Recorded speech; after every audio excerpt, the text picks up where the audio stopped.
Eu tô aqui, eu voltei, eu decidi fazer desse canal um apanhado de tudo que eu gosto. Então sempre que eu tiver saco pra gravar vai ter aqui vlog, que é basicamente esse projeto que eu tô com ele agora. Vai ter gameplay e qualquer outra coisa que eu achar interessante que eu queira colocar aqui.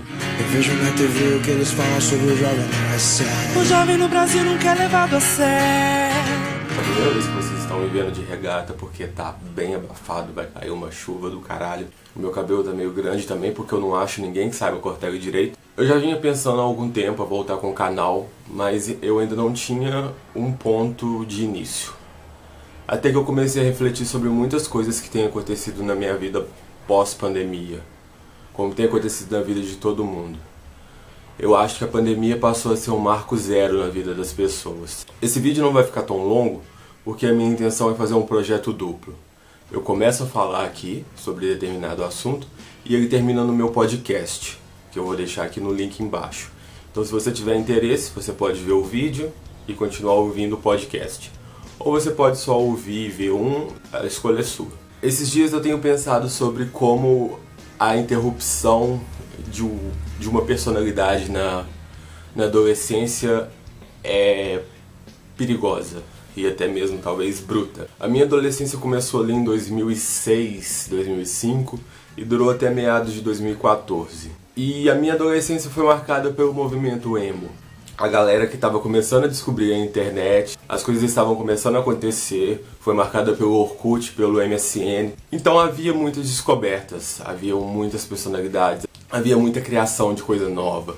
Foi o boom da Lady Gaga com aquelas roupas, a Katy Perry com cenários, o My Chemical Romance, o Green Day, tudo já estava trazendo uma coisa mais característica, uma coisa mais visual. E eu era da galera que andava com os emos. Pelo menos eu me considerava emo e as pessoas com quem eu andava também se consideravam. A gente nunca falava que era emo, mas a gente era emo. E eu sou do interior, então o que a gente tinha de emo era o que a gente pegava pela internet e o que a gente achava para comprar, no quesito roupa e acessórios. E a minha mãe sempre foi uma mãe muito protetora, talvez até sufocante. Então a minha fase emo foi marcada por coisas que eu não pude ter, não pude ser, e os meus amigos sim. Por exemplo, eu não podia ter franja, eu não podia usar brincos, eu não podia usar cordões de caveira, eu não podia usar calça rasgada. A vez que eu pintei meu All-Star, assim, foi um caos dentro de casa. E eu não tô fazendo esse vídeo pra culpar a minha mãe, mas esse vídeo é meio que mais um alerta pras pessoas, assim, que a adolescência é uma fase de mudanças. Não quer dizer que seu filho tá fazendo uma coisa na adolescência e ele vai ser aquilo pra sempre. Como pode ser que sim, mas não tem como você adivinhar isso. Você não pode cortar uma coisa que está sendo descoberta.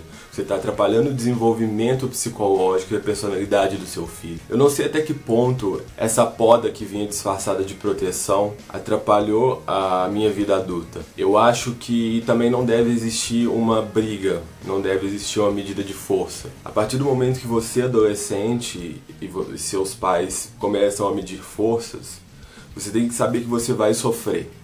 Porque a maioria das pessoas vão ficar do lado dos seus pais. Só os seus amigos vão ficar do seu lado. E assim, já dizia Chorão, o jovem no Brasil não é levado a sério. Talvez eu já tenha até saído do que eu queria falar, mas eu, analisando esses dias, eu percebi o quanto podar o adolescente na sua descoberta como pessoa, como indivíduo, é bruto, sabe? Você tá rompendo com uma coisa que pra ele é importante. Então se seu filho aí tá se descobrindo emo, tá se descobrindo roqueiro, de uma hora pra outra ele começa a usar roupas diferentes, ou até mesmo pessoas trans que no início começam a se identificar com outro tipo de roupa, que não é o que está acostumado a usar. Eu acho que se você poda isso, tem um impacto muito grande na vida adulta dessa pessoa, sabe? Eu tô falando sobre isso porque eu simplesmente pensei sobre isso, eu até então não tinha pensado. E eu queria muito descobrir o quanto isso impactou na minha vida, sabe? Tem uma frase que a minha mãe disse pra mim que eu nunca esqueço. A minha mãe falou que eu só furava a orelha e fazia tatuagem depois que ela morresse. Quando eu fiz 19 anos, eu fiz a minha primeira tatuagem e furei a orelha. Minha mãe não morreu, minha mãe tava viva. Assim, ouvi um pouquinho quanto brinco.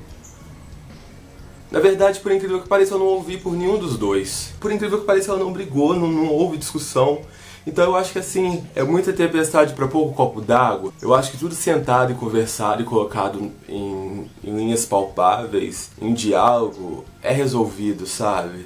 Eu acho que as pessoas precisam de mais diálogos, as pessoas precisam entender mais o lado das outras. E isso me leva ao ponto de uma coisa que eu tuitei hoje, que era sobre uma das coisas mais ruins da vida, na minha percepção, é você sentir e não conseguir verbalizar. Pós-pandemia, eu comecei a sentir muita aflição e ansiedade por estar em um lugar fechado.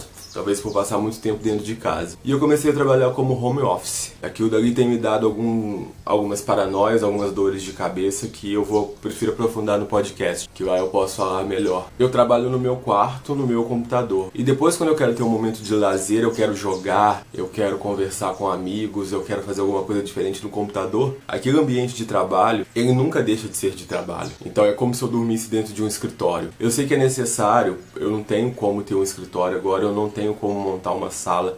Eu sei que é doloroso você trabalhar num lugar que era para ser um refúgio, um lugar de descanso, mas isso tem me feito mal. E sobre se sentir preso, eu tenho sentido muito isso, principalmente durante a noite. Eu começo a sentir que eu tô num lugar fechado, que eu tô perdendo alguma coisa. E talvez realmente eu esteja perdendo, mas o quê? Inconscientemente falando, talvez essa perda seja de tempo. Não que eu estou perdendo tempo por estar no meu quarto, me preparando para dormir, mas é um tempo que eu já perdi, sabe? E que ele não volta. E isso vem muito sobre relações sociais, que nesse tempo de pandemia a gente acabou não tendo. Eu sou uma pessoa muito nostálgica e saudosista, então eu tendo a comparar o meu presente com o meu passado, quando eu realmente tinha tempo para fazer coisas, para me divertir. E eu não precisava ficar dividido entre dois mundos, sabe? Talvez até 3. Esse vídeo, na verdade, é o início de um novo projeto. E eu acho que colocando esse desabafo em mídia, começar algo que talvez me ajude muito, seja a melhor forma de começar esse projeto. Então, se você gostou desse assunto que eu abordei aqui,